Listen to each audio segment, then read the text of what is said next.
People questioned why Daniel James was starting. I guess that was a masterstroke from Ollie.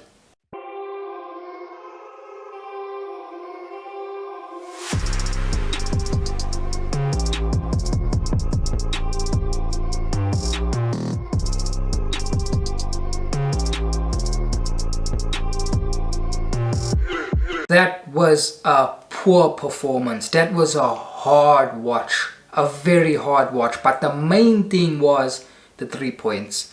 Look here, we know Manchester United is not a good footballing team.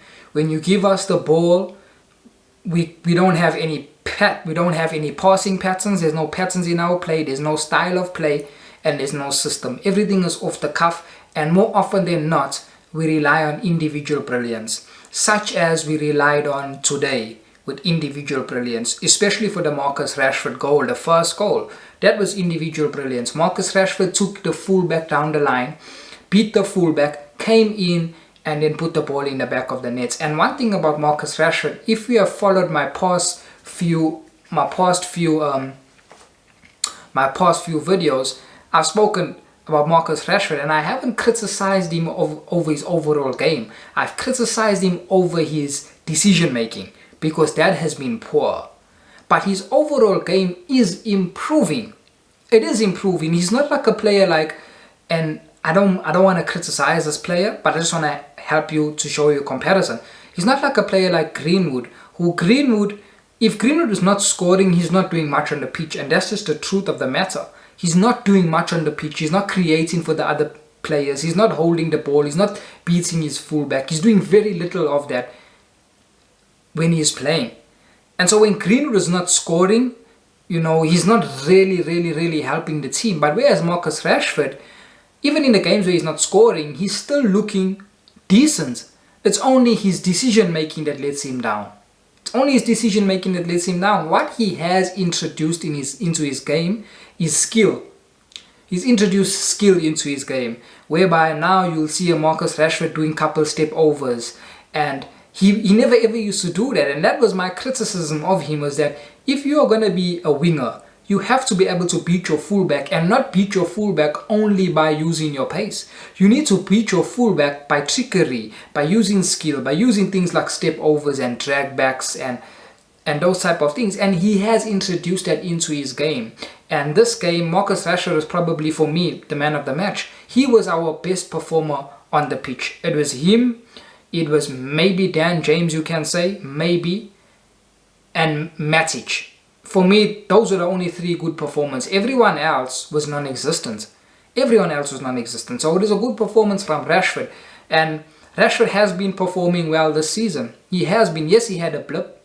Yes, the last few couple games, his decision making was letting him down, and many people got onto him because of his decision making. But he's been one of our best players, him and Bruno Fernandes. The player that I have a big problem with is Anthony Martial. Martial is not performing well, and he hasn't been performing well this whole season. Now, let me put something straight here. Manchester United don't create opportunities. We don't create chances. So it's very difficult for any number 9 in this current Manchester United, because we don't create chances. So any number 9 will struggle. However, this is an easy, when you're dealing with someone that is pro Martial, that loves Martial and doesn't hear anything, this is a simple question you have to ask them. Is Anthony Martial one of the best strikers in the world? And the answer is no. You can't deny that. So if he's not one of the best strikers in the world, why is he Manchester United striker? The striker is one of the most important positions on the field, if not the important. That's the guy that's going to help you win the league. That's the guy you need his goals to win the league. So if Anthony Martial is not one of the best strikers in the world, why is he Manchester United's main striker? Furthermore, he can't start for his country. He can't start for France. So what makes you think he's good enough to start for us? Any player that's not starting for his country should raise eyebrows if you are of the stature of Manchester United, to say, wait a minute, this guy can't start for his country. Is he good enough to start for us? So Anthony Martial, for me, he's not good enough to play as our number 9. He's not. And this season he's been poor. So He had a poor performance. But as I'm saying, the majority of the team today did have a poor performance. It was only Rashford, maybe Daniel James, you can say, and Matic. Those were the only three players that had good performances. The team performed poorly as a whole. As a collective, we performed poorly. We had no idea what to do when the ball was at our feet. But this is nothing new. This is a common theme from last season, from the time this manager took over. When you put the ball at our feet, we don't know what to do. The only time we know what to do is when we have grass to run into. When we are playing on a counter-attack, where there's grass to run into, then we are one of the best teams in the world on the counter-attack. Pep Guardiola even confessed it. He said, us and Liverpool are the best teams in the world on the counter-attack. But when the onus is on us to play football and break down a team, that's when we struggle. Because the manager hasn't introduced a system to break down a team and a style of play and patterns in our passing to break down a team. So that's what you saw today. You saw a Newcastle team that were fine playing on the counter and the onus being on us to attack them. And we beat Newcastle purely to the fact that we have much better players than them. In every position, we have much better players than them. And that's the thing that will carry us over the line to be beating teams, is that majority of the teams in the Premier League, we have much better players than them. So it's our individual brilliance that gets us the victory in these games. That's all it is. That's all it is. But we have to be implementing a system. You know, we have to. Do I think we will? No, we won't, because it doesn't take a manager 2.5 to 3 years to implement a system. We don't have a system. We don't have a style of play. We're never going to do that. We are always going to rely on individual brilliance and counter-attack football. So that's what you saw today. Was a very poor performance. It was a hard watch, but we've got the victory, and that's the main thing. The main thing is the 3 points. It's not we're not worried about 3 points to challenge for the league. Look here, City's winning this league. They're 10 points ahead of us. They are winning games consistently. Each and every game they win. They're in the best form in Europe. In the whole of Europe, City are in the best form. They're not conceding goals. They're winning games with clean sheets. They never go behind first. They always score the first goal in games. And as I said, ultimately they're 10 points ahead of us. So I'm not talking about getting 3 points to challenge City. 10 points, I'm sorry, is not a challenge anymore. We're not challenging for the lead, but we need 3 points to stay in the top 4 fight, because that is a close fight. Us, Leicester, Chelsea.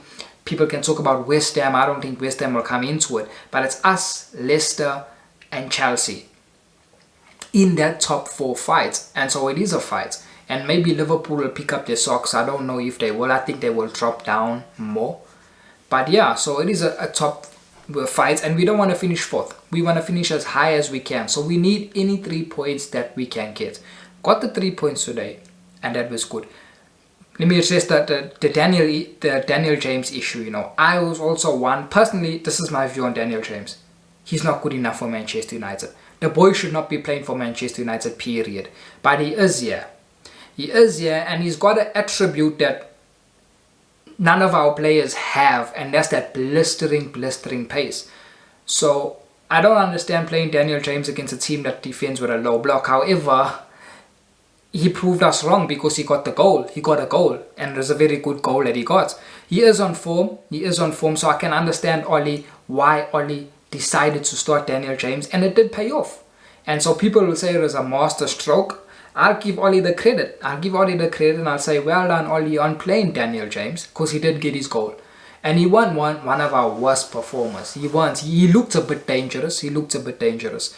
So, you know, I don't think we definitely can't go forward with Daniel James. We can't keep playing him. He's not good enough for Manchester United. But he can play the odd game. So he was decent today. All people can call it a masterstroke because Oli played Daniel James, whatever be it as it may. One of the things that is going to let us down is the centre-back partnership. You saw that again today, where Harry Maguire made an error. This is a guy that's 18 million, and I no more even get angry, or let me say surprised. I still get angry. I don't get surprised when Harry Maguire makes mistakes as he did today, because he's been doing it from last season. But the media won't address it, and the media chooses rather to look at Lindelof and David De Gea, because Harry Maguire is British, because he's English, and so the media will never get on their countryman. And supposedly he's England's best defender, so they're not going to get on their best defender. you'll see that the media never ever bring up Harry Maguire's price tag. Never. Yet when we signed Paul Pogba, the only thing on their lips was 89 million. So these people they are clear biased, they are xenophobic, and some of them are even racist. That's why they will never call out Harry Maguire. But we are here on YouTube, and I personally got no biasm. I don't know these guys personally. I'm not any of their friends, so I'm going to call it as I see it. Harry Maguire is an average defender. He's an average defender that, if you're talking about realistic price tags, Harry Maguire is 40 million. We paid double the price for this guy. 18 million, world record fee for someone that's nowhere near world class, doesn't have the potential to be world class, and that makes mistakes every other game. He made the mistake today. How can you hit the ball behind you and you do not know what's behind you? You need to clear the ball. You need to clear the ball. If you clear the ball out for a corner, it's fine. We can reset and defend the corner. But you never ever ever hit the ball behind you when you don't know what's behind you. He hit the ball behind him and it fell to Sir Maximin, who put the ball in the net. People look at De Gea for that goal and say De Gea could have done more. No. Let's look at where the goal started. It started by Harry Maguire. Let's put the blame where it needs to be. Harry Maguire. And fortunately for Harry Maguire, we had players that bailed him out, like Daniel James and then Bruno Fernandes from the spot. Another thing that people will also speak about is Bruno Fernandes. Bruno Fernandes was, like all the other players, performed poorly. He probably dropped a 5 out of 10. You can even say 4 out of 10. But the reason why people won't give him that rating is because he scored a penalty and got that assist. By the way, that's not an assist. That kick out that he had for Daniel James, that's not a proper assist. And then he scored a penalty, so obviously people will say he performed well, but he did not perform well. To those of us that watch football, that don't just rely on stats, because stats don't tell the true story. So those of us that really watch football, you will know that Bruno Fernandes was like the whole team performed poorly. As I said, the only thing that got us the victory against Newcastle was our players are head and shoulders above theirs. And the scoreline flattered us.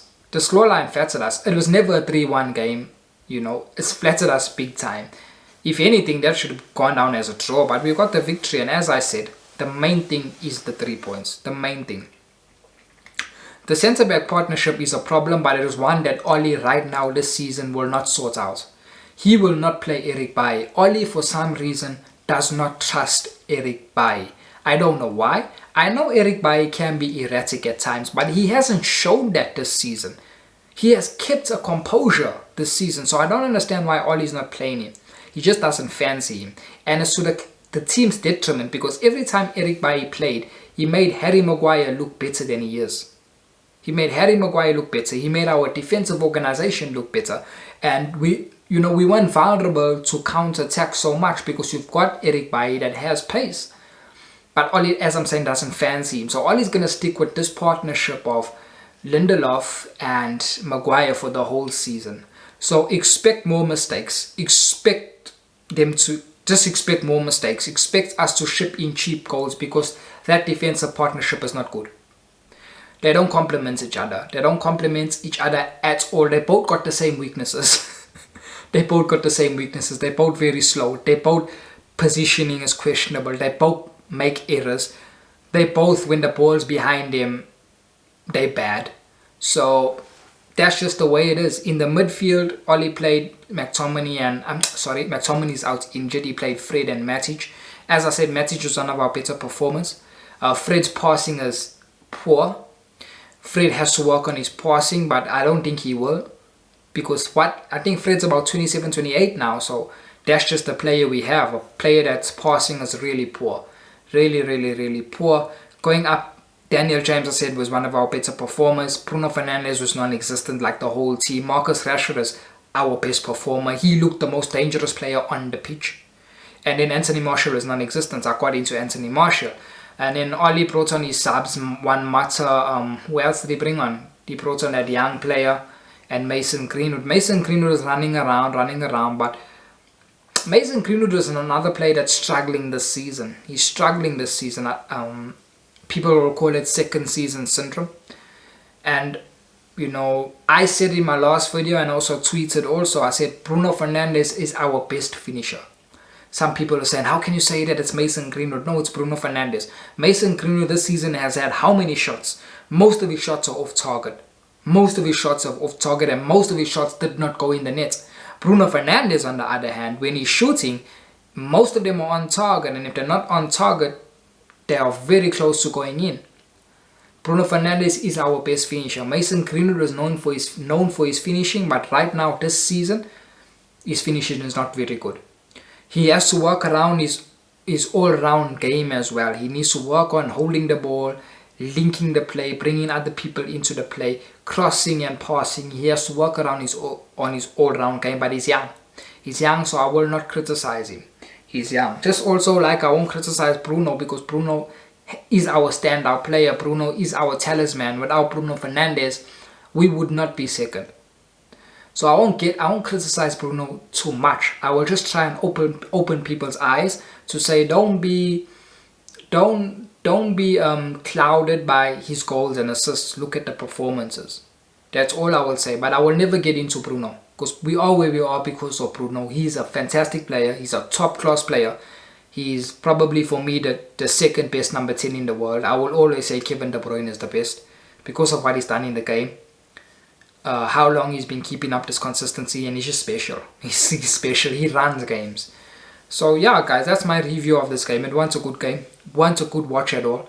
Slow, lethargic. Commentators were blaming it down to because we played in Europe in the week, so the players were a bit fatigued. That's nonsense. Every big club plays in Europe, and we are playing in Europe's second, if you want to say second division, so to speak, the Europa. We are not playing in the Champions League, where the intensity is much more. We are playing poor teams like Real Sociedad in Europa. So I'm not gonna get sucked into, oh, the players played midweek, that's why their performance level was low. No, that's all nonsense. We've been playing in Europe for majority all the years that Sir Alex Ferguson managed us. We were playing in Europe, and we were still winning the league title playing in Europe. So that's all nonsense. Every big club plays in Europe, and they still come and get the results and give a performance on the weekend. That's all nonsense. I don't believe that. This performance we gave right now is down to our lack of coaching. That's what it is. So one thing I will say is Oli never bring on Diallo, and I think he never bring on Diallo because Diallo is starting now this week when we play Real Sociedad. I hope Diallo is starting, because for me, Diallo is our best young player. That boy got everything. He's got everything. So he's definitely one to watch. And so I'm going to be excited if he does play against Real Sociedad. That game is won already. What's the score? Like 4-0. And that's an aggregate. That's an away. 4 away goals. That game is won already. We through to the round of 16. So I would like to see Diallo starting. That's my match review, guys. If you haven't subscribed to this channel, hit the subscribe button and smash the like button. I'll see you.